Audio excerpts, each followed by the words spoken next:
Finally, after this crazy, dramatic back roads speeding, ride where I really was certain I was going to just like meet my maker, and they're making all these threats about, they're gonna get my husband fired, they're gonna fire me, like they're gonna make my life miserable. I also knew that I needed my job because we were in an apartment, like a contract, like a lease with them.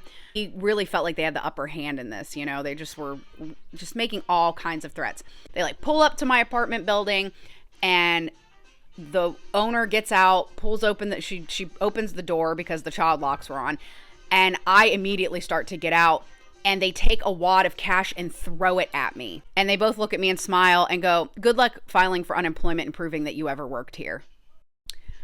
I immediately went into my apartment, locked my door, put a chair underneath the doorknob, shut all the blinds, and I called my mom. I called the groomer to let her know what happened. Both agreed that calling the police was not an option because these two people knew people and were related to and best friends with people that were in the local police department and in the local sheriff's office. And I will say this, the owner was extremely flirty.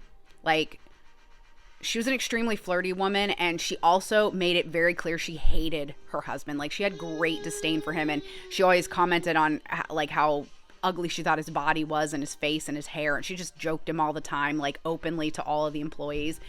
So she was always really flirty with people in power. So like if a cop ever came in, especially if animal control ever came in, she was like crazy flirty with them. So she knew everybody, and they had been in business for years, and they just had everybody in their back pocket. And I was terrified. They really made it sound like they were about to ruin me and my husband's entire lives. I never reported it. I never called anybody. Years later, me and a couple of the girls, like 5 employees, we all got together and had a meeting at the groomer's house. And we all agreed we were going to go to animal control and tell them about the bites, the unreported bites, her giving like people medicine to the dogs, all this stuff. They said they would do an investigation. They said they did, and they found nothing.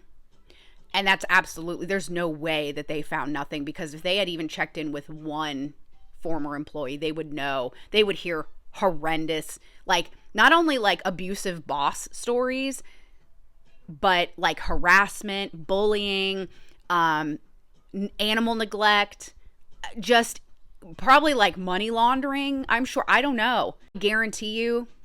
I guarantee you that the reason that the animal control stuff never went through is because they knew people. They knew people, they know people. And come to find out, when me and the groomer really caught up about these things and talked about them, she knew that these people, they have moved around several times and changed their names and changed the names of their businesses. So they're still out there, and they're still out there. They are still insane. And